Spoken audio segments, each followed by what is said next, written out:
as others. Yeah, so I would say the disconnect between Black authors, and we'll stick. You can stick it in even more niche and Black sci-fi authors.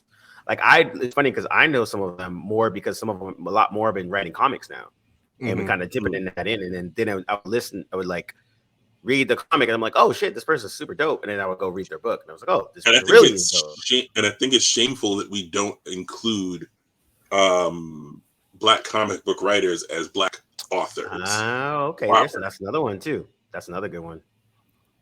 Yeah, no, that's a really good one. Because the priests of the world, you know, like all the dudes who run Milestone, like they're Black authors, they're Black artists. Yep, Dwayne they should be in that conversation, and they really aren't. Yeah, I think it's so with Octavia Butler's stories, she was a literature writer. She wasn't a writer who wrote with, oh, this could be on the screen one day. And I think you have to, and I think the bigger thing is that those people who bought her stories don't really understand that. And then they also have not truly read her stories. They don't really know her world and understand how it could be adapted onto the screen. Because the thing that you have that is true is that here's the source material, and here is the adaptation. They reflect each other, but they are not the same thing. The key word there is adaptation. Exactly. It's an adaptation. So you can't expect it to be in lockstep with the source material, especially if it's coming from literature, because again, literature is about the syntax, it's about the diction, it's about the figurative language. It's not about the visual language or the visual medium at all. And most modern writers, postmodern writers, which Octavia Butler is one of them, despite being in that science fiction category, she is true science fiction or true fantasy fiction in that she takes it from a literary perspective rather than this belief from a book to screen kind of thing. Yeah, from a televisual or a literary visual way. You know, George R. R. Martin has said, you know, he writes with a kind of visual, almost television style because he loves TV and that medium, but also loves literature. So he finds a way to kind of balance them. But he's if she's postmodern, he's, you know, even more postmodern. Oh, you're further down the lane for sure. Yeah. So, well, I hear that, D'Angelo, but if there's no pictures, how am I supposed to know what's good? Well, you know, that's what the coloring book crowd is alive and well. Welcome everybody to Blerdlines. This is your man Cam. With me, as always, is the other Cam who just came back from the dead from COVID. So I'm back alive and well as can be. As well as the Nike Negro, the Ball Bandit, the Josh. And as always, with the knowledge. If you don't know who I am and you're listening to this by now, that's your problem. First time listeners, though. You know who I am. This is the Professor D, as surly as ever. You know who I am, boy. I don't like humans, but I play one on TV. And we wanted to do a end of the year wrap up. It's closing to the end of the year, but we wanted to tap in on some of the currentness that's been going on. It's been a lot of craziness, but some interesting things, and also we wanted to kind of introduce a new segment that we're gonna try to keep reoccurring going forward. But I think to start us off, we will talk about our man James Gunn out here just destroying Snyder Bros and DC fans' hopes and dreams.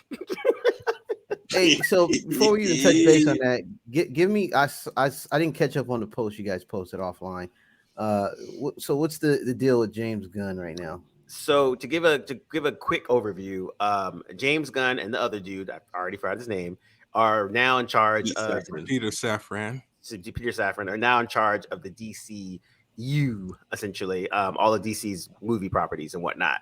And they got in, Black Adam, debuted, made a bunch of money, but didn't make enough bunch of money. So now to be fair, that was not a part of their regime. That was that was residue of the old guard. Yep. Yes. And so now they are here, cleaning house is the best way to put it.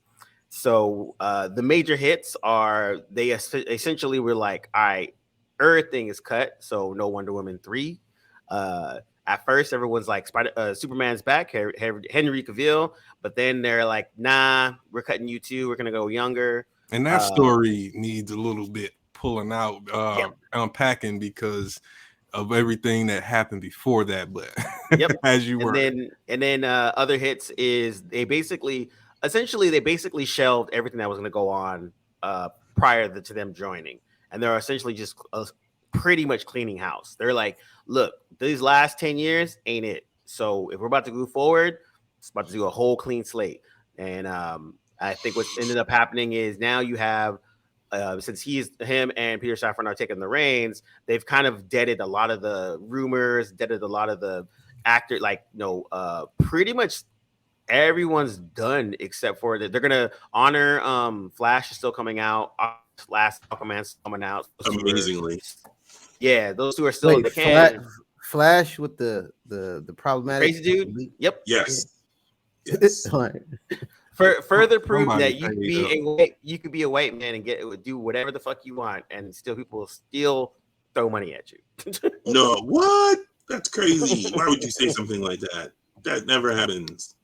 And so, and that's just the rough stuff. I think the larger thing was, Man of Steel 2 had been greenlit. Henry Cavill was back. He made a big splash, being like, "Hey guys, I'm still happy to be Superman. I'm rocking with it. I'm here." Da da da da. All the bros are happy. Everyone's, I have a comic chat that like dudes are all Snyder bros. They're like, "Yo, this can be great." Blah blah blah blah. And then James Gunn was like,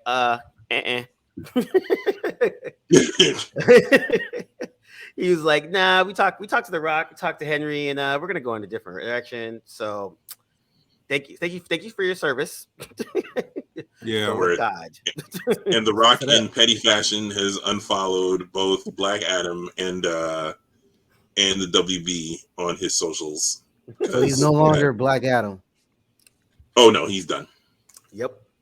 Well, the thing, and so one of the things that James Gunn did early on, and I thought this was the best example of why just this lack of just reading into too much, and this whatever the fandom is now and Twitter and whatever. But he posted a picture of from Kingdom Come of Superman and the crew around him at a table, and I think the caption was something like we're planning some things or something big and all that. And so big things are coming. Yeah, big things are coming. People took that to mean he was about to adapt Kingdom Come, and Henry Cavill is going to be the Superman of Kingdom Come and all this stuff. Yeah. And I'm like, could it not be just the image represents someone planning something? Superman DC being the leader. He's saying that he's taking the lead. I don't know. Maybe I'm reading too much in it. I don't know. But every time he posts something like that, there was a lot of response and a lot of conjecture from those who still have this undying dream of restoring the Snyderverse. They won't stop. And so James Gunn is, to his credit, graciously telling them all, get out of the way. Either don't watch what we're going to produce, which is what you're supposed to do. Let me do my job. You're supposed to sit, wait, anticipate, or don't. And then when it comes out, you're supposed to either choose to buy a ticket, go see it, judge it on its own merit, and that's it. But the rest of that stuff is just getting a little ridiculous, and yeah, and also Gunn is actually good on social media, good in the respect that he actually understands how social media works in terms of responding and like that kind of stuff. And there's one that I thought that was the best where fanboy 11 living in his basement was like, yo, I heard that James Gunn doesn't like blah blah blah blah, and then someone under it was like, tags Dave James Gunn, let's ask him. And then James Gunn's is like, hey, no problem, false. And then the original poster is like, well, that's the rumor I heard. He was like, cool story, bro, but like, I just no, dude, what? And I think it's comedy because I think sometimes it's too much. Like, he doesn't need to do all that. Probably just had that time that day. But it is interesting that for when I've seen this happen with Christopher McQuarrie, who does the Mission Impossible. He's really good on social as well. Rian Johnson is also really good on social, and it's really funny because they came approach where like people like talk about their their rumor, whatever they heard or whatever, and then they're just like, oh no, that's not it. This is actually what it is, and then people are like, no, that's not it. He's like, wait a minute, I'm the person that made it, or I just told you. And it's just it's comedy, dude. It's so comedy the level that a lot of fanboys and fans have because of social, feeling that they have this entitlement when like the person that creates said thing is like, actually, no, man, this is what really would happen, which is actually kind of dope that they actually chime in at all. And then when they do, they're just like, nah, I don't believe you, man. That's where we live in now, bro. Like, it's scientists will science, tell you what science is, and then you get to believe or disbelieve, and that's not how science operates. Yeah, because you saw a YouTube video that says something else, and now you think it's scientific rebuttal. Yeah, bro, we got so many YouTube PhD and TikTok vloggers out here. On TikTok, I'm like, bro. TikTok's on that same subject. So well, not that one, but the one before. Remember our friend Ray Fisher? Oh, Ray Fish out in the house. I'm saying, yeah. So Ray Fish. He made a comment about James Gunn, right? And I have right here. I missed, please. Do tell. He said the way James Gunn uses fake grace on Twitter is really funny. Him going to bat for Josh Whedon, pseudo apologizing for it, and then deleting it immediately before taking his new DC job is not. Refusing to apologize for toxic behavior seems to be a job requirement for WBDC. Now, James Gunn responded. He said, all in caps, all my tweets automatically delete every few months, Ray. It has nothing to do with my tweets to you.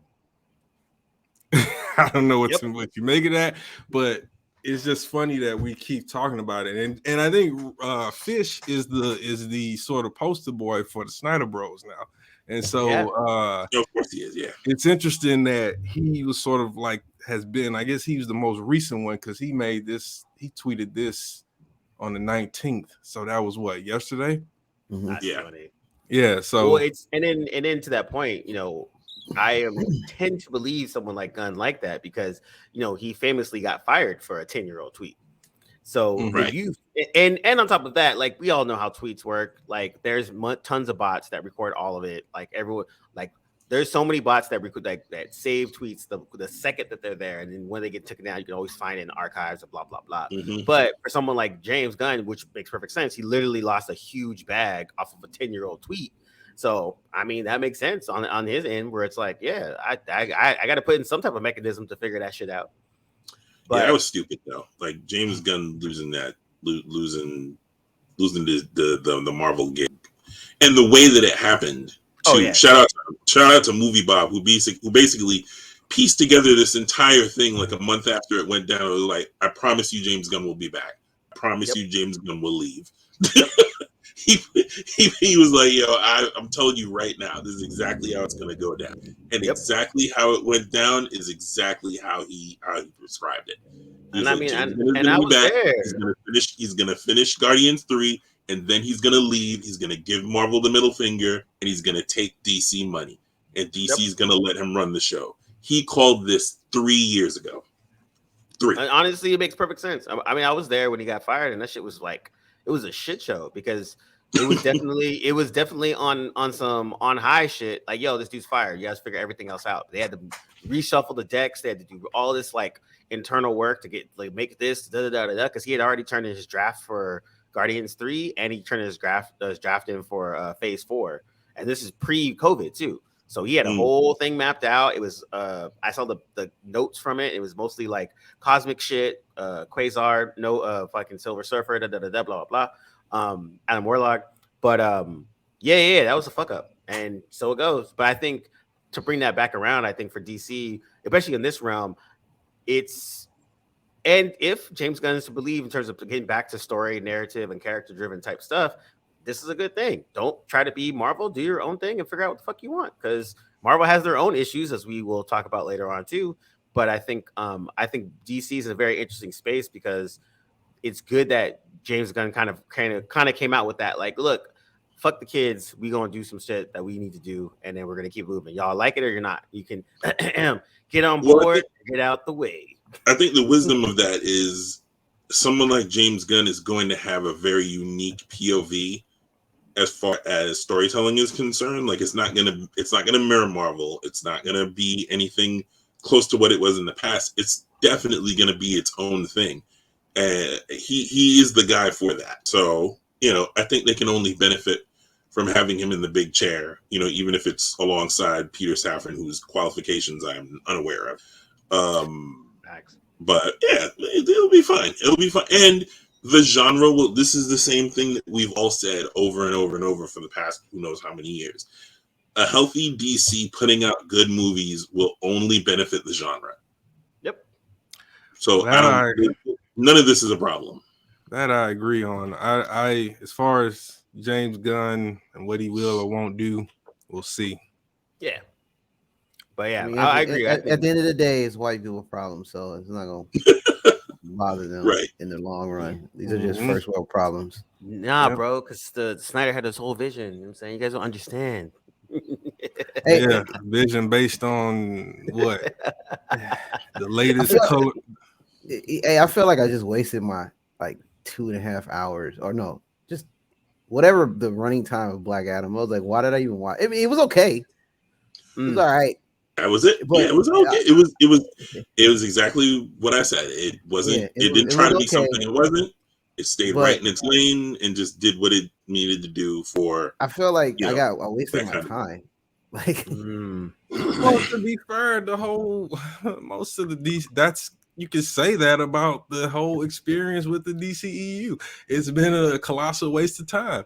I mean, none of it has gone anywhere from jump. I mean, it was being guided by somebody who thinks that just because you string together 4 hours of visuals that you have a movie. So when that is the head of the creative, then everything is. And then when you look at the other things, I've said this before. I liked Wonder Woman for what it was, but it was not that great of a movie to where it was turning the tide. And same with Aquaman, same with Shazam, the same with all the others. The only ones that stood out the strongest were the ones that were separate from that. And I didn't like Joker, but at the same time, it distinguished itself. And the Batman and things like that. Everything else was just, what are we doing here? We're just they wasted money, and so did we spent going to see it. The only thing I really liked from the DCU was the Suicide Squad. What's the show with John Cena? Oh, Peacemaker. That's actually funny. Both of those were James Gunn. And and the new Batman was solid. I'm just tired. I'm just done with Batman, right? I'm just done with it. But I like the take they did, kind of making it 7-ish in the storytelling. But like all the rest of them, I haven't watched. I think I might have watched Aquaman. I don't remember. I don't think I ever watched Aquaman. Yeah, you're not. Aquaman was a dumb story with really great visuals. Yeah, I haven't watched. I didn't watch the Snyder cut. I haven't watched a lot of DC You're not missing much. We watched it for you. Don't worry. Wait, yeah, I was gonna say we fell on that sword for you.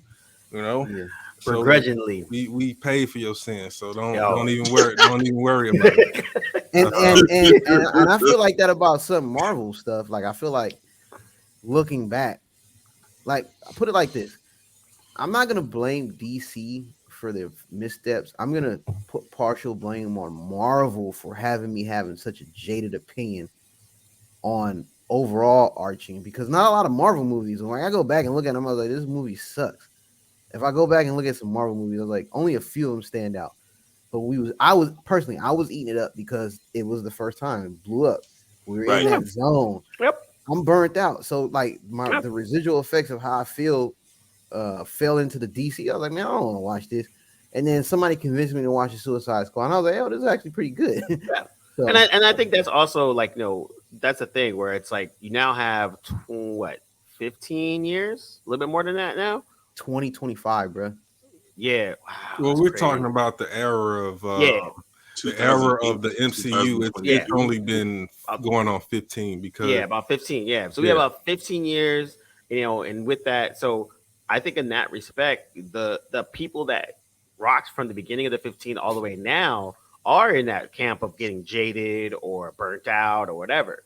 And now you have a new camp of people, the younger ones that are about to get indoctrinated into this whole situation. And they're going to be on that next wave because people forget. Like I remember this was actually remember this with the interview with George Lucas and Jon Stewart, and he made a point that he was like, Star Wars has different generation of fans. So you have the generation that started when these movies came out in the theater. You have the generation that came out when they got re-released. Then you got the generation that grew up on the prequels. Then the generation that was on Clone Wars and those stuff. And when he said that, that's when I was really like, holy shit, he's 100% correct. And each genre might not rock with each other, but they're still going to keep coming. Like there's a whole generation of Star Wars fans that started at Mando, which is crazy, but like that's a thing. Same thing with the Clone Wars and all that. So with MCU and this DC shit, you're right. Everyone that started at the beginning, Iron Man 1, and now I totally can understand the fatigue and kind of just like, yo, I'm over it. Then everyone that's gonna started at like Miss Marvel or freaking, WandaVision or something like that, or something to that effect, then that'll be a whole nother genre of people. And it's kind of interesting because I was at work at our holiday party.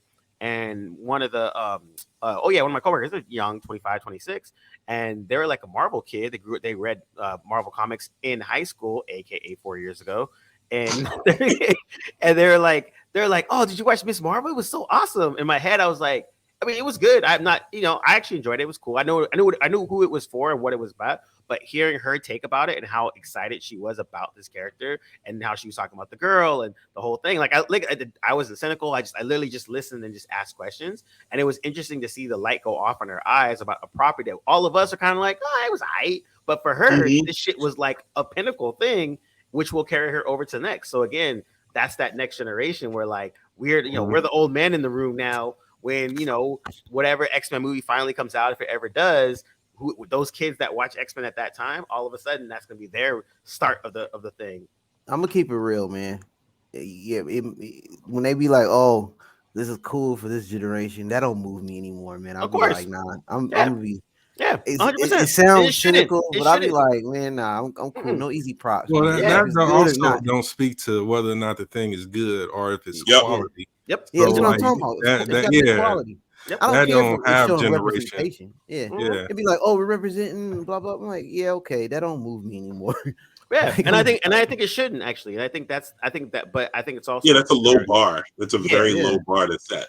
But I also think it is a consideration for like who this is intended for, and that aspect of it. Like as you say, like when people put out media, it's supposed to be for everybody, quote unquote, but it is usually intended for a specific audience, right? And I think and like then we can go from there where it's like I didn't watch Moon Knight, and I didn't watch She-Hulk. You didn't watch Moon Knight because we told you not to. No, 100%. There you go. There you go. So when y'all took the brunt, I took that walk for y'all.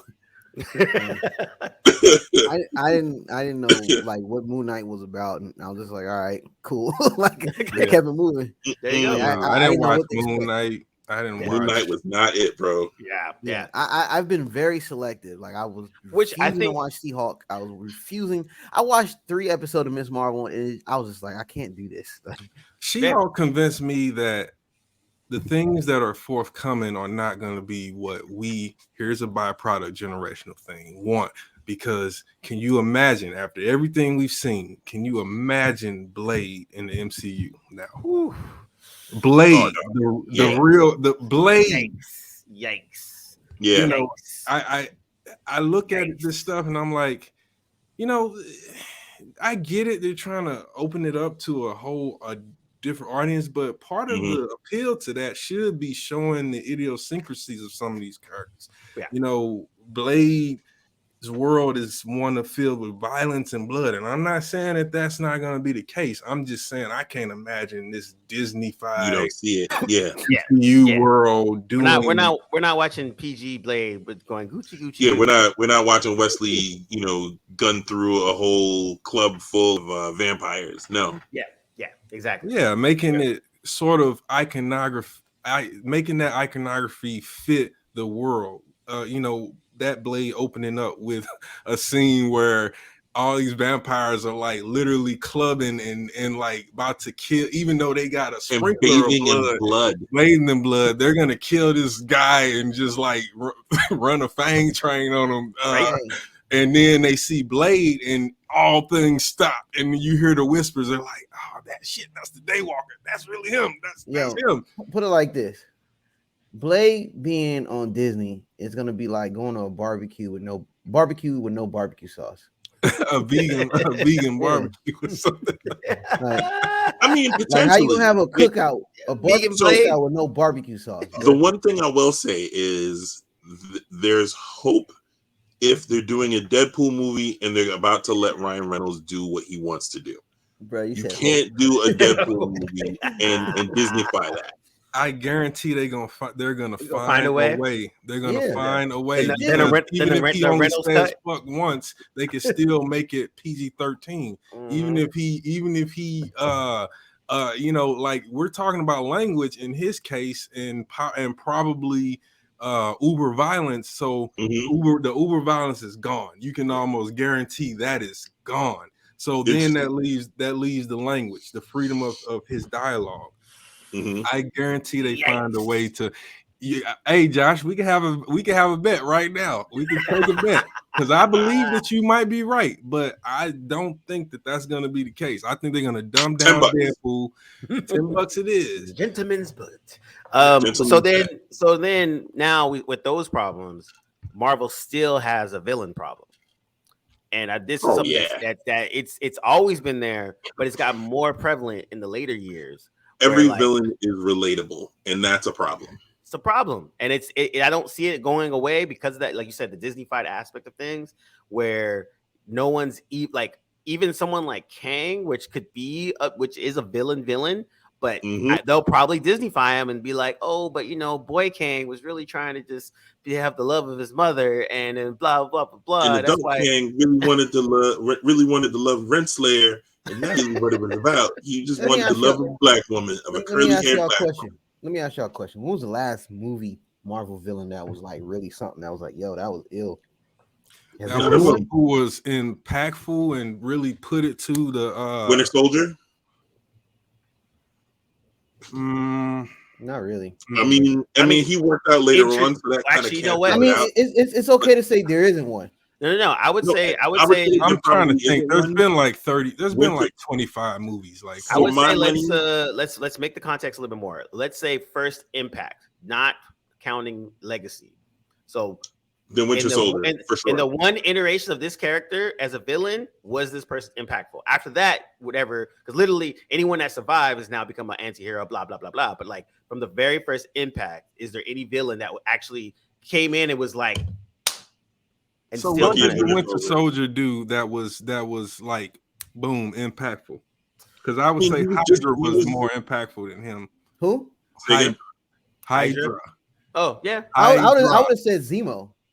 Zemo definitely in Civil War because Zemo was the Avengers. So that I think you could literally say that if Zemo hadn't did what he did, they might have been ready for Thanos, or at least better able to at least on the same withstand page. that first salvo. Exactly. Basically, what I'm saying is every villain has been neutered.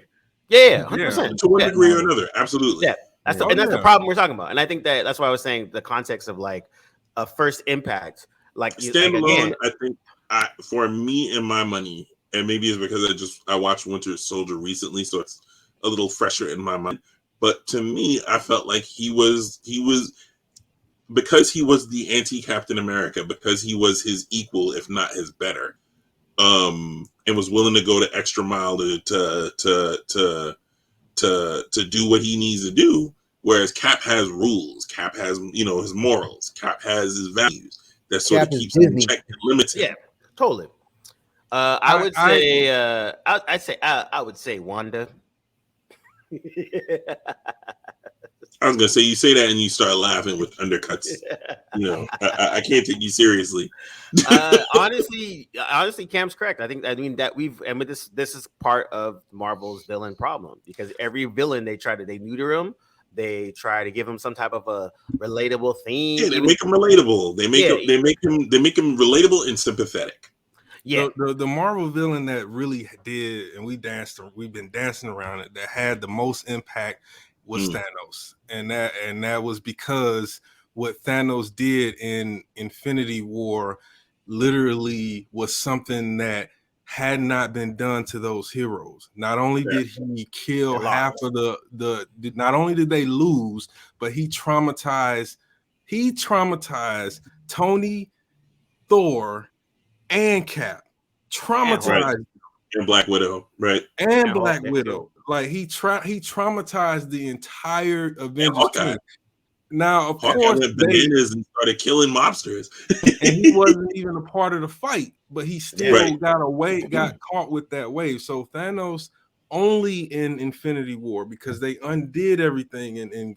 So as far as Infinity War goes, even though that was a Disney-fied version of Thanos, his actions was still the most impactful. I'd agree with that. Were impactful, and they lived up to a certain amount of villainy. He hit a moral event horizon.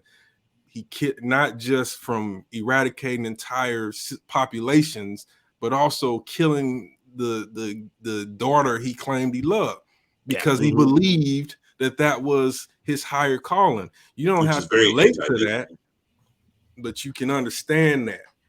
Maybe not even understand it, but you can look at that and say, man, that's crazy. He believed that he so much, dedicated. That he killed his own.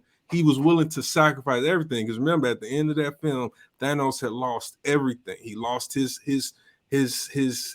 army. Because the Avengers wiped them out. He lost his ships. All that. He didn't have nothing else. And that's why he said it cost him everything. The reason I say Zemo is because they never brought back T'Challa's dad from being murdered. The only thing that they rectified was making Black Panther more sympathetic to Zemo, where he didn't get killed. Right. The thing about Thanos, which makes it, like, you're right, D, but they brought everybody back. It would have been more impactful if they just left him off the face of the earth. And that's why I said in Infinity War, they just re-inked everything he did. And Zemo in Civil War, those are the two villains that stand out in terms of, okay, it's not that they're relatable. That's the problem. It's that they're not villains. Either you're gonna make it clear that they're just antagonists, or you're not doing the superhero thing, which is you expect to have a superhero versus a supervillain. Somebody that when the dust settles, the hero is a little less than, or maybe a little more. Like at the end of the Dark Knight, the Joker had put them through a crucible. And he wasn't relatable at all, but some of his philosophies you could kind of latch on to, and his anarchistic ways definitely had there was a certain logic to what he was trying to pursue. Yeah, right. And he was still a villain, and I think that's the point. One of the problems I have with especially superhero movies nowadays is that the one thing that used to be cool when you had a villain that was relatable with real world issues, because the thing that I always was told is like what makes a villain special is when they believe their truth as righteousness, right? Yeah. But the thing is though, every movie's like that now. And we become a victim of like, oh, it's too relatable. Like not every, like you said, not every villain has to be relatable. They should have no rhyme or reason. One of the things that makes the Joker special, there needs to be a villain who's just bad for bad's sake. Yeah, just 100%. Be bad. But I just want to watch the world burn. I don't have a rhyme or reason. There wasn't nothing traumatic that happened to me. There wasn't, it's just, you know what? I did bad things in it, and I got a thrill out of it, and I want to keep doing it. I want to do more, and I want to do more and bigger bad things. And that's one version. That's one good type of villain to do. I think going back to what Cam was saying about, it being relatable and the righteousness and what and them believing in it, and that sort of being now the grand scope of how every villain is approached, where you dig deep and you stick your heels in is what they are committed to doing, the actions that they will take. For example, one could argue that Cersei Lannister is a relatable character. She's a woman a mother who will do whatever it takes for her family, for the people she loves. She's a lion of ever saw one. But how many people will go so far to not only say the flaw in her is that she's so narcissistic that she would burn all that down to save herself, but she's telling herself that she's doing it for her family. Yeah.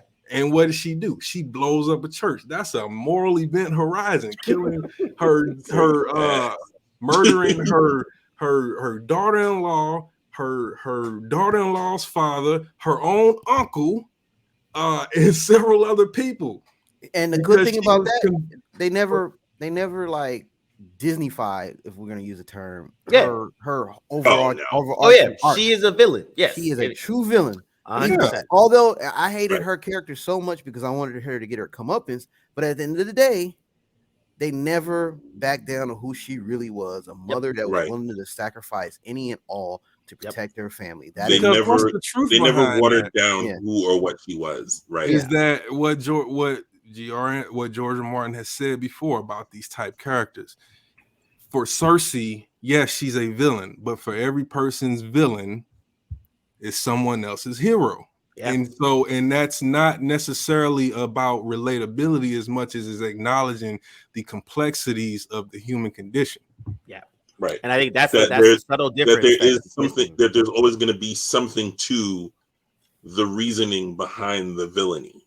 Yeah. Exactly. If you can nail that, then it doesn't matter if they're relatable. It's about what actions are they willing to, how far are they willing to go to show that they mean business. Yeah. And I think that is character development at its core. Yeah.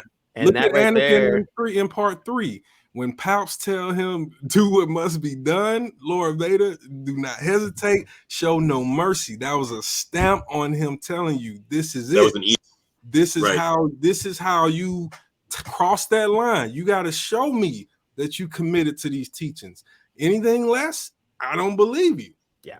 And I think, and at the end of the day, that is the main crux that what Marvel and I would say DC is missing when it comes back to their villains. Yeah. And so that's the villain problem we're talking about. Like these villains don't believe in the cause. Even if they do believe in the cause, they'll do some like some BS stuff like Killmonger or something like that. But they because they lack that aspect of it. They're really, like you said, there's more antagonists, not villains. And no villains for being villain's sake. Because even like Thanos is a great example where in the comics, he's a true villain. Yes. His motivations are irredeemable. He is irredeemable. There's nothing redeemable about it. Nothing redeemable. But you're like you said, that like Cam says, the neutering of a lot of these villains when it comes to MCU and carrying over to the DCU, that's the underlying theme, a problem I think they have. And I think it'll be interesting to see, which I'm I want to go more. I want to be optimistic like Josh. I'm leaning towards D because I'm starting to join his his Masters of Evils club these days. But I agree. I think because of this Disney-fied antagonist, we'll say, we don't even call them villains, because you're right. Like even like Zemo is a great example where he at the end, even though he quote unquote loses, he still did exactly what he wanted to do. He wanted to shake these quote unquote heroes' faith and their hope in each other and all that kind of crap, and that's what he did. Yeah, and I thought that was dope. And then I mean, even Namor, if villain Namor should have put Wakanda under the ocean. Facts. And at the end, maybe the waters receded when they beat them, but if you don't need them, then and you already extended the invite, most monarchs are like, okay, you've already declared that you're my enemy, so I'm going to destroy you so that you don't have the chance to come back at me. This is ending the line right here.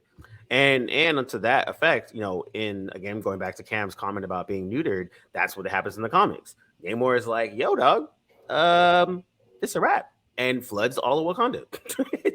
How did that end again, Cam? There was something that there was like a split.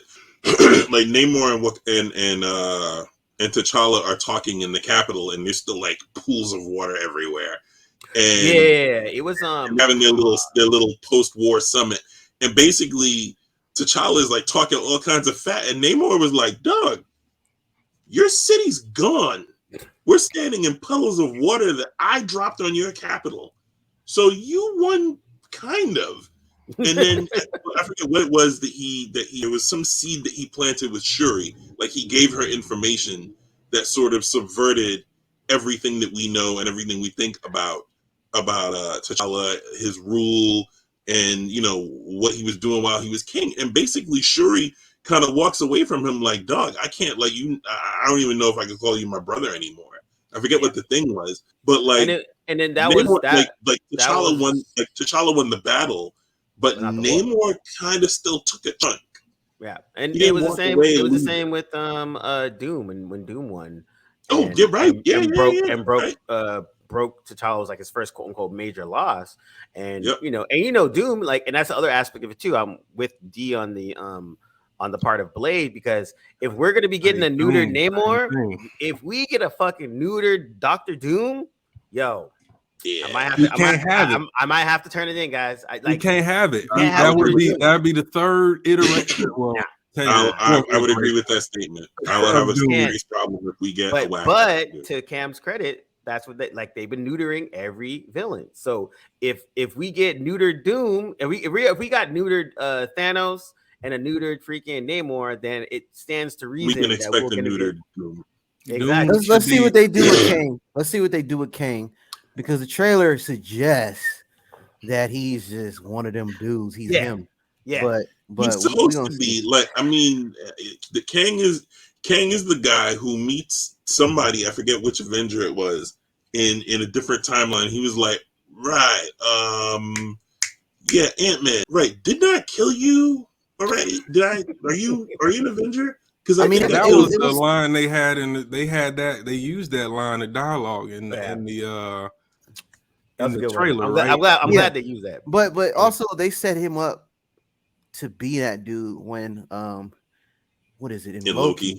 That version of Kang said, "Hey man, I'm the best version and I'm nice, even though I've done all this evilness." Right. Yeah. He was like, "If I go, you're gonna release the Kraken, because there's versions of me out there that are cutthroat." Yeah. Right. So they were setting it up as this Kang gonna be like the man per se, but we'll see. Like I said, Disney has a track record. Yeah. Making and honestly, Hitler into like a amicable character. Yeah, and I'm actually curious. I'm actually curious what they're going to do with High Evolutionary as well, because that's another character that's not as well known, but could have some interesting things done to him in the right hands. So we'll see. Like again, I think we're all in this where before it was a very deliberate things that they were going on, and now we're in a wait and see type situation. You know what? I have to go back. There's another villain that we miss, and that's Ego. Because Ego killed Quill's mother. Yeah. and, right. and he was willing to kill the entire universe. Now, again, he was stopped, but that's what the hero is supposed to do. He killed a bunch of people now. And then the biggest part of his villainy is when Gamora and Nebula accidentally stumble on this like mass grave of like all these baby these skulls, children that failed him, that he just was like, oh damn. Exactly. I'm out here spreading my seed. Y'all being less than. I can't handle that. You know what? That's a good point. That's a good point. To James Gunn's credit, he improved upon Ego where they had kind of failed with Ronan. Ego was a lot more of a, and that's why I think, because Adam Warlock has been more anti-hero, why the High Evolutionary has the opportunity to be a full-length villain, because he's operating on a consciousness that is like straight up scientist, like like of the highest regard. Like imagine a sociopathic scientist, So, and honestly, a High Evolutionary has that, and done like recently in the recent X-Men comics. He comes in and he's like, "Yo, X-Men, you guys got your own planet now? That's dope. Yo, here is a bomb to kill the rest of the humans, so y'all can just take over. So what's good?" and then X-Men is like, "No, X-Men's like, what are you doing? We're not gonna kill the humans." He's like, "Why not? They're beneath you. You guys have your own planet. You guys don't need them." And like, of course, X-Men start fighting, and then High Evolutionary has like his half animal, half man peoples, and they're having this big humongous fight, and then he's winning, and then High Evolutionary is like, wait, what are we fighting for? Look, all I really want is this mutant's blood. After that, I'll walk away. If you guys want the bomb, cool. If not, I'm out. I don't really care about what you guys do with this total planet. Experiment. It's like Metron in DC, right. Like in Young Justice, where where he comes in and they're like, all right, so you're gonna save him, save Vic, and he's like, "Oh, I think you misunderstand me. This is the first time a mother box has merged with human flesh. I want to see this." And I think those are the types of villains that kind of need in MCU and in DC, because you need literally the people that literally give zero fucks. Like, I'm going to be alive for a very long time. This is a quick second in time. Whether y'all heroes win or lose, cool, man. Let me know. I'll see you guys in 100 years. So whoever's around, we'll talk. But everyone else, and I think that's there's a big opportunity to do that with Kang. Yeah. There's Kang needs to piss off the Marvel audience, and I mean in a good way. Like, he needs to.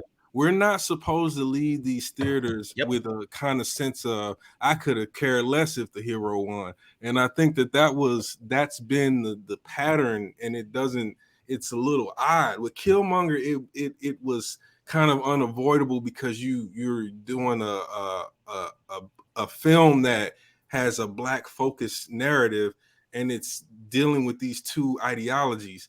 And so when there's a history behind all that, but with some of these other villains, is like, again, Ego, Zemo, and Thanos. I don't know if it's a coincidence that they all have the O at the end of their name. My name is D'Angelo. I don't know what I'm saying right now, but but maybe there's a correlation there. But those three, the ones that end in O, that was in the MCU, they were the villains that Marvel needs to look for. They the ones that the MCU deserve.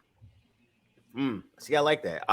So before we forget, so out of the four of us, only one person went and fell on the sword to go watch Avatar: The Way of the Water.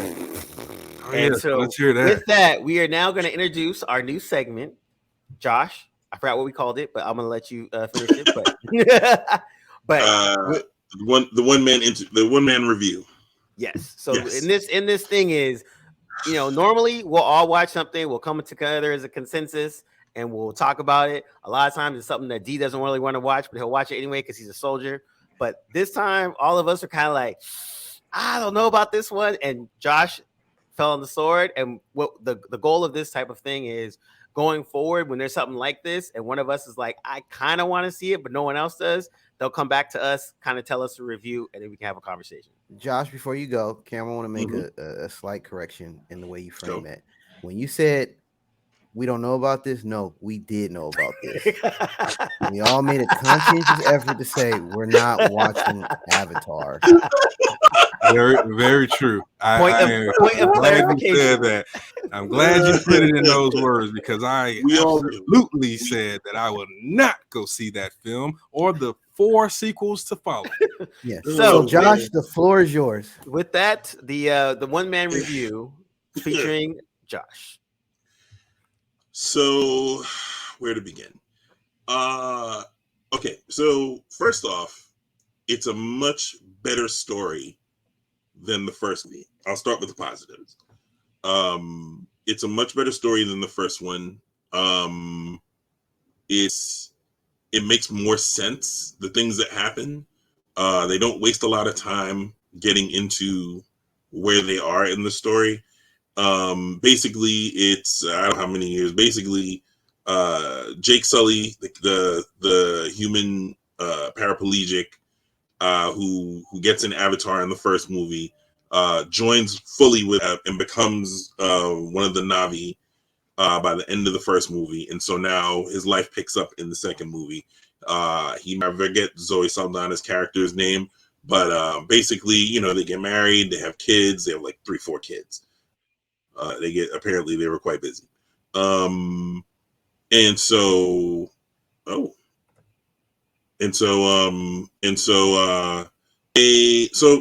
basically humans come back to Na'vi and whatever the planet's name is. They come back and Pandora, thank you. They come back to Pandora and basically pick up where they left off, but this time with an actual reason. Supposedly, it's not widely known on the planet, but Earth is about to become unlivable, and so their only resource is to colonize Pandora, because white people. Colonizers. So yeah, and but combat ensues. It's like I said, it's a tighter story, though not well told. The downsides now, that movie did not need to be 3,000 hours long. Like, it's 3 hours, 12 minutes. It was just absolutely unnecessary. I think it's just it is a product of James Cameron's bloated ego. that movie is 2 hours and some change long. Another positive before I get into that. So the story is that James Cameron took less money for Deep Blue Sea and for Titanic if they let him keep all the water footage, over and underwater footage that was shot. He makes absolutely amazing use of that footage in this film. He knew he was going to do this film. He knew he was going to use that footage for this film. And holy cow! Deep Blue Sea. Wait, what? Wasn't there a movie that he did? Abyss. Deep Blue or Deep Blue Sea? Abyss. Thank you. Sorry, Abyss. Yeah. Which I like. So he's been. I'm sorry. I didn't mean to. No. I didn't know. I wasn't trying to. I just didn't know if he had anything to do with the Deep Blue Sea movie. No. Yeah, no. There's Abyss in Titanic. But I meant Abyss. Yeah. So yeah, he kept underwater footage from that and from Titanic, and he puts it to amazing use here. Gotta tell you, it's pretty eye popping.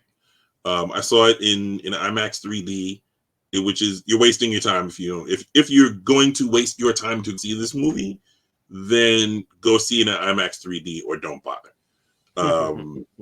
It is eye popping. But again, so back to the negatives, there's this thing where it's shot in high frame rate in some scenes and shot in IMAX in some scenes and shot in standard format in some scenes.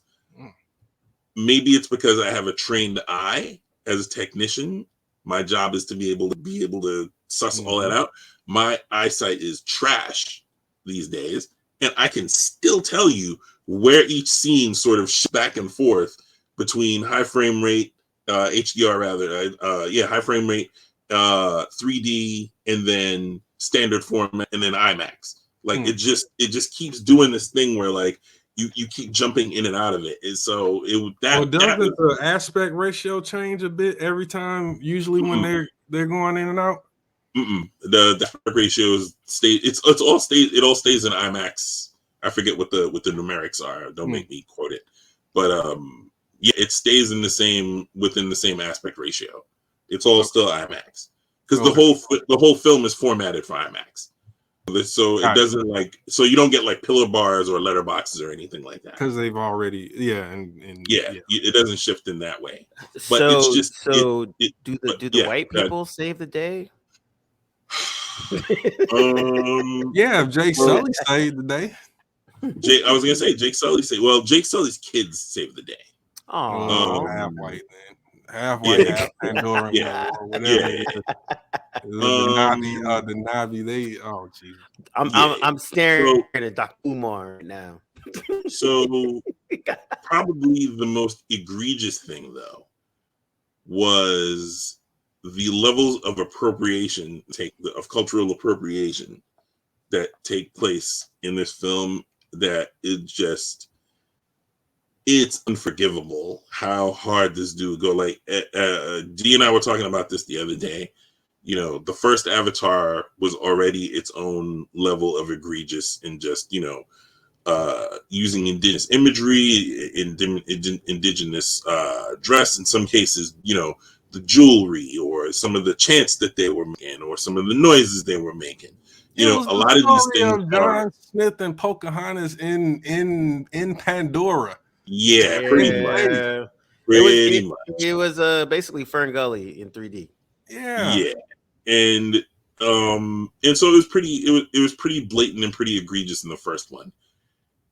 Nobody decided to tell James Cameron that wasn't kosher, and he like quadrupled down on it. It's all, and I think it also perhaps is just me knowing more now about those cultures than I did back then when Avatar came out. I've read a lot. I've spoken to people. I have fam from Ghana and other parts of different parts of Africa who sort of put me on. I have a friend who has a degree in ethnic studies with a focus on like indigenous imagery or something like that. Who just will, just by being around him, he'll be like, that's from this, that's from that, that's from that. And so I picked up a couple things, I've learned a little bit since then. And I don't know if it's just that it's that much more or that I'm that much more sensitive visually to it, but oh my God, this dude just like, there's more, like, because they visit a weird tribe. There's lots of Pacific Island isms that now have worked its way into the thing. Like, they do like a little fake sort of haka kind of deal. Which if you for people who aren't familiar, horrible. They don't do it fully, but they do a lot of the gestures and a lot of the facial expressions. Even the appearance of it is bad because it's always disingenuous, especially with it's completely disingenuous. It's not honoring anything. It's not homaging anything. Oh, it's totally and it just white people be white people. It made me wriggle in my seat a little bit. You know what I mean? The end of that movie, we were walking out, and me and the people that I went to see it with were joking that was Titanic 2.0. We got on the line for the bathroom, and the dude's coming out of the bathroom made the exact same joke. So there's a lot of he's got a thing for sinking ships, and they take probably the last 45 minutes for this one giant action sequence, which was actually pretty good. But it happens on water, and there's a ship, and it sinks mostly the way that Titanic sank in the movie. And that's his last. That was literally his last film, wasn't it? Titanic was his last film. Titanic? No, I mean, Avatar was his last film. Yeah, Avatar was the last film he directed. Yeah, he's so pretentious now in that it took Avatar like 5-6 years for him to make. Everybody knew about it. It was a secret. This is gonna be this whole thing now. James Cameron is what Zack Snyder thought he wanted to be, but didn't have the same pull to get there. Because honestly, James Cameron, if you look at his roster of films, they are a lot good. They are very nice to look at, but they are, again, a bunch of very highly technically achieved scenes and visuals strung together on a very thin narrative or story or script. T2 is probably the most intelligent film he's written. Even that, toward the end, objectively, the third act a little bit falls apart. Oh, the third act weak as hell, but after overall, the Miles Bennett Dyson and all that stuff, and then he never has anything to say about nothing, and so that ends up being you overlook that because, and I've said this before, the time travel in Terminator is and I hate time travel as a plot device, no matter who's using it and how they're using it. But in Terminator, it's the worst ever. It's the grandfather paradox of silliness, and they built the whole fucking franchise on it. Yeah, I mean, it's funny because I like The Abyss. I went back and watched it recently. Still like it, but it has all the points that D just said. Like visually, there's some awesome stuff because it did achieve certain things at that time when it came out. But in terms of like the script wise or narrative wise, it's kind of like it's a pretty picture, but he's a really bad. James Cameron is a really bad George Lucas. And you want to talk about villains? James Cameron and George Lucas sort of operate in the same way, in that they will push technology well beyond its limits to achieve the visual effects that they want to achieve. The difference being, George Lucas actually writes a passable story. James Cameron is not necessarily the greatest story guy in the world. It's very evident in the first Avatar movie. It's less evident in this one. To be fair, like I said, this is a much more coherent film, but he doesn't have a story editor to tell him, like, you could have lopped out like 45 minutes of that movie. He's got a writing partner with both of those films. The thing is, nobody or no story editor is going to tell James Cameron not to put something or that's absolutely bad. Not. And therein lies the problem. You're not going to give him director. You're not giving James Cameron notes. Make story editors great again. Damn, Zack Snyder is a poor man's James Cameron. That hurts. Yeah, it's true. It's very true. None of them have a filter through which someone will tell them, hey, you know what? This is a really bad idea. Or you could just wrap this up with one line of dialogue. Or you could just not have it in there and let this other scene tell that story. Or you should read The Hero of 1,000 Faces by Campbell and understand how the hero's journey works and how storytelling works, and you might get somewhere. All those new Hollywood guys had their carbon copy. Spielberg got J.J. Abrams. To be fair, I think this movie on a narrative level does a Cliff Notes version of following the hero's journey. Everyday life is happening one way and it's interrupted, and then you have to accept the quest or deny the quest. Like, he definitely has elements of it there. It's just not that well executed. But it's better than it's better executed than the first movie. But it's kind of it's kind of the hibachi version of it. That's the best way to put it. So before we go any further, I just want to say James Cameron has a 40-year career as a director. His movies, this is from 1982, his movies go as follow: Piranha 2, The Spawning. Which he doesn't claim. He will say he will claim he didn't direct that. The Terminator, Aliens, The Abyss, Terminator 2, True Lies, Titanic, Avatar, The Way of the Water. Aliens is another example, a perfect example in how narratively inferior it is to the first, to Ridley Scott's film. Like it's again, action wise, visual wise, it's good. He got some one-liners in there. Get away from her, you bitch. And of course, that's the thing that everybody remembers because it's a pop. It's like he made popcorn for pop culture, and and Ridley Scott was a whole, another thing. So yeah, I mean, honestly, even with Avatar: Way of the Water, even if it is like the Kabachi version of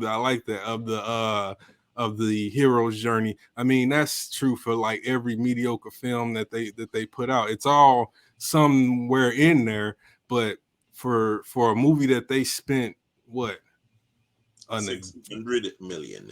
Jeez, you would expect that thing to have a Oscar nominated script. Hey, I want to have some cop some bail for Aliens. I will readily admit, Alien is a better movie than Aliens, but I like Aliens because I relate that to, for a hip hop reference, Nas's Illmatic to It Was Written. I've always said It Was Written to me is doper than Illmatic, but I understand why the heads say Illmatic is the better album.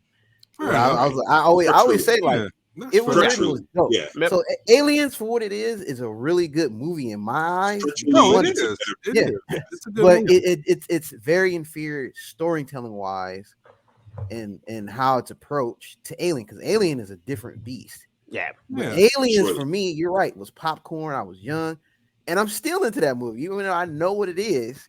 It's good. It ain't better than Alien. It's not like anything like, yo, this was amazing story. You just enjoyed it more because it's very different. It's very one of those early examples of sequels that kind of went the opposite, where the new director, it just went totally the opposite, because the first Alien is focused on themes like claustrophobia, the terrifying, the wonder, but yet horribly scary idea of being in deep space and encountering something literally alien, and in the way that it happened, it was just, there was more in the form of cinema in Alien than there is in Aliens. And I think with Aliens, it's more in the form of Hollywood than Aliens is an action thriller, sci-fi, and it worked exactly.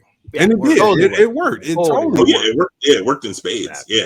For sure. And I would say to add in, he also wrote Rambo 2 and Strange Days, which was Catherine Bigelow's film. Yep, her first film, and at the time, I believe they were married. They were married at the time. Yeah, he co-wrote Rambo 2 with Stallone. And to be fair, Catherine Bigelow is actually a better filmmaker than him. Agreed. Because Hurt Locker was a good film. Yeah. But yeah, James Cameron, this movie I felt like was a little bit of his ego run amok. It wasn't necessary. Nobody asked for it. I mean, the kids were probably the star of the movie. Like Jake Sully's character, the decisions he was making, stuff he was doing. There's some things that happen that they don't pay off because James Cameron is not a great writer. But yeah, so I give you one prime example. There's a human kid who gets adopted into the sort of family on Pandora, and Zoe. So he's the son of a Marine who they kill at the end of the first movie, and so he's there, and his father, who is reincarnated as an avatar. They actually did that very intelligently, by the way. It sounds stupid, but they actually were smart in the way that they did it. He's reincarnated as a fully grown avatar, cloned into the same in the same fashion that Sully's body was somehow.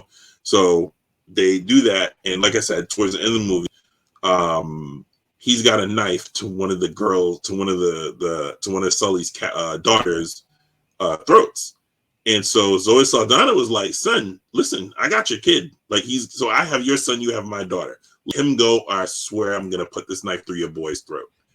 And she legit tests him. Like she's legit ready to kill that kid because some other things happen in the film. Like one of their other kids dies. And so she just goes on a tear.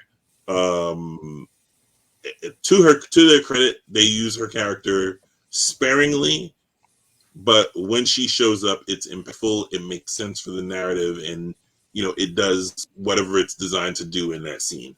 But yeah, it just it's like I said, it's Cameron's ego run amok. It's a rich white man making a film with no sensitivity towards the sources and the imagery that he's pulling from, whether it be spiritual, ethnic, racial, whatever it is.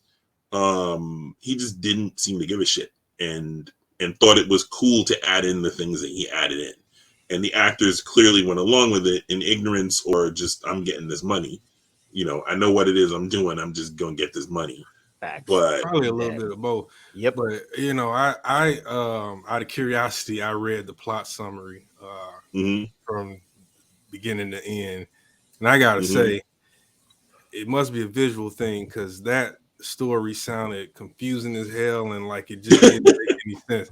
So it's gotta be like the visuals that really carry it. Because I was like thinking, I was like, this sounds weird and stupid and like it's been done before like a million times. It's definitely been done. There's nothing original about that movie. I'll tell you that outright. There's nothing. Like I said, it is a lot of the James Cameron isms that have shown up in other films. That was the other thing that we were talking about in the theater, that it seems like James Cameron just threw all the bags of all of his different bags of tricks into this one film. I personally I think I talked to D'Angelo about this before.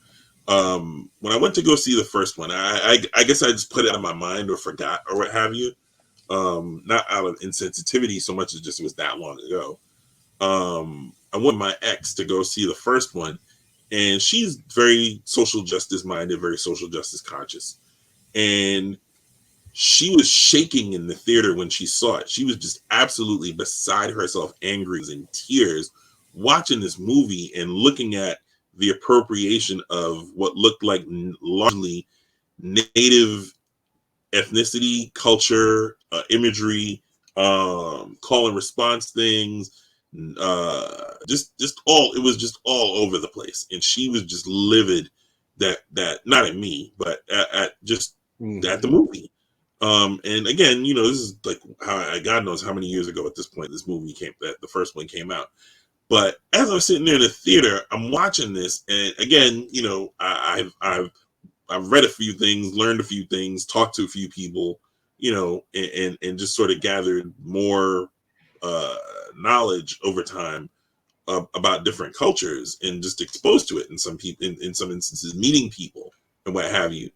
And I was just like, God damn, this dude is just blatantly, that's the thing that probably jumped out at me the most. It's just blatant appropriation it's also blatant racism because on an institutional level, because you have a situation where this is an imagined fantasy future in which humanity is colonizing another planet, and even in the people who represent humanity are all white still, and we're talking about this is supposed to be the 24th, 5th, whatever century, and you're telling me that no other ethnic group advanced beyond being under the boot heels of white people? That's a James Cameron thing right there. That first movie, one Hispanic person. Yeah, and even Star Wars. Also a grunt. She was also a soldier, and she made absolutely being sarcastic. No decisions at all. Yep.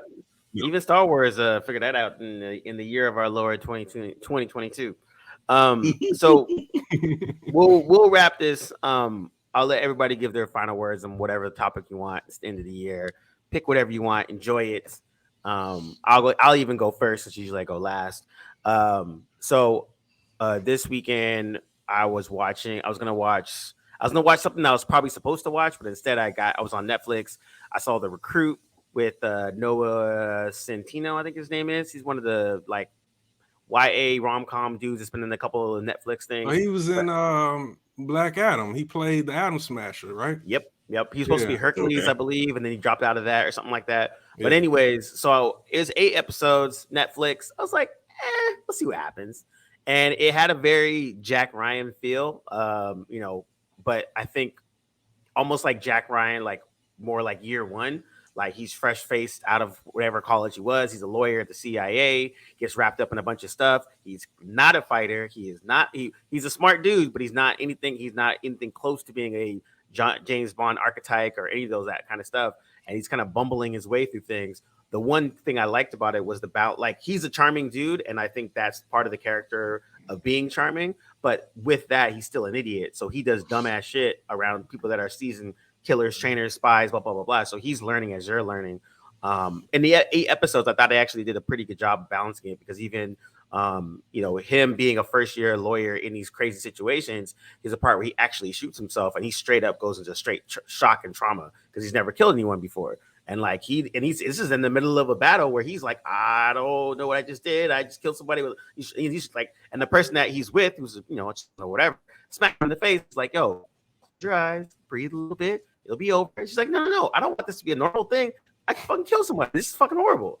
And I appreciated that take of something where it's a little bit different. We weren't with the Jack Ryan, like, I've never done this before, but I'm prepared for it. Or a James Bond, I do this thing all the time. So it was a nice, refreshing take on a pretty stereotypical genre, that kind of spy thriller that was actually pretty entertaining, interesting narrative, interesting casting as well, good mix of people, and not a waste of time. And I think at these days with the streaming wars slowly coming to a point where people are starting to, they're canceling shows, they're figuring it out. I was actually impressed that it was fun.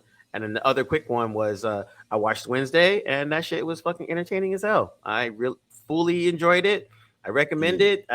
Great casting. If you don't even care about anything Adams, anything, they just did a really good job of just making a fun show. And I think we need more of those types of shows where it's not trying to be anything it's not. It's very in the pocket and it's entertaining.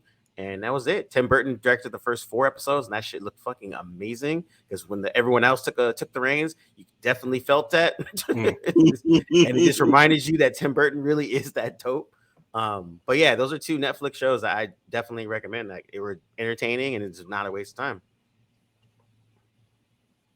We'll go to Cam to find a word. I'm gonna take a left turn. This is food related.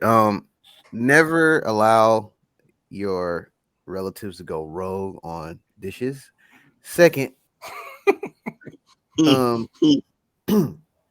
just craving catfish, spaghetti, and hush puppies. That is my final word for the last end of the year. That's it. Wow. And D. Oh man, I got lots of things to say. Well, I'm always talking about reading, and so right now I'm reading The Name of the Wind by Patrick Rothfuss. It is the first book in the series called The Kingkiller Chronicles, which I think somebody's got the rights, and I believe there will be a TV series at some point, or a movie, I don't know. But it's a really good book, really thick, 720 pages. So if you're not one to commit to that, you ain't got nothing for you.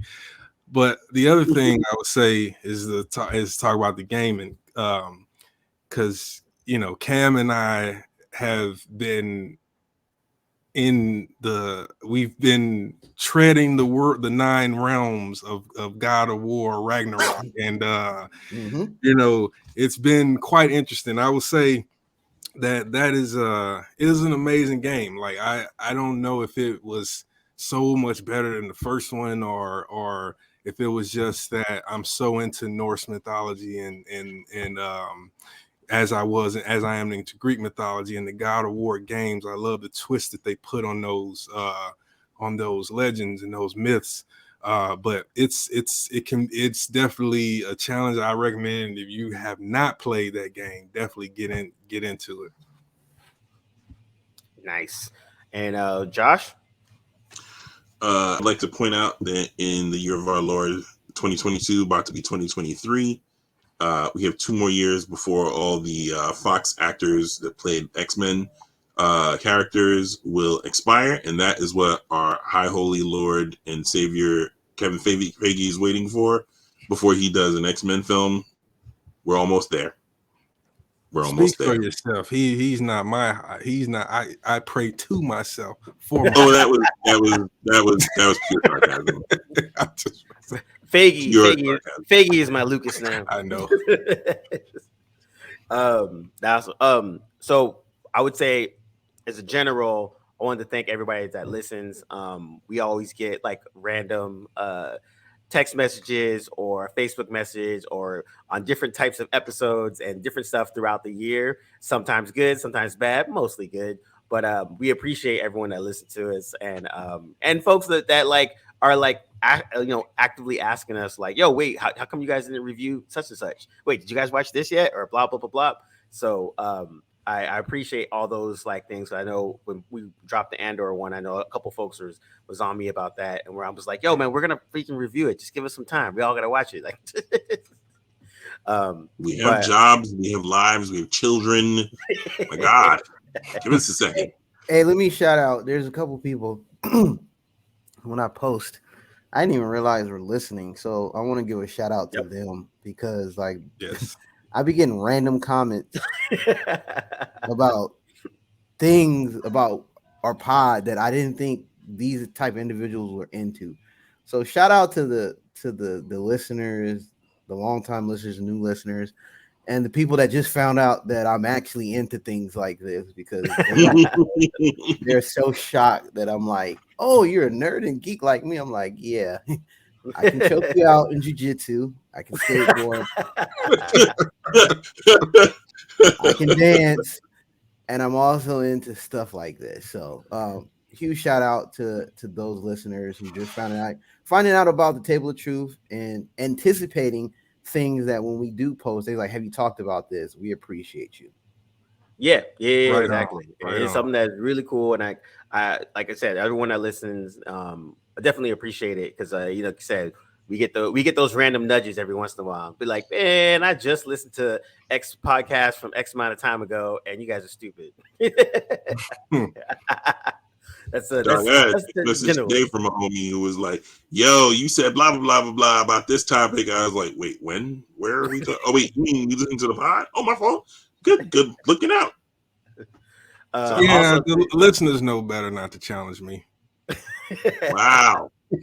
Also shout out to the fellas in one of my comic groups there, Snyder Bros, because every time they talk about Snyder, I always drop the Mayo Edition podcast consistently, so I don't have to reiterate myself every single time they get on their high horse about Snyder. I just drop it in.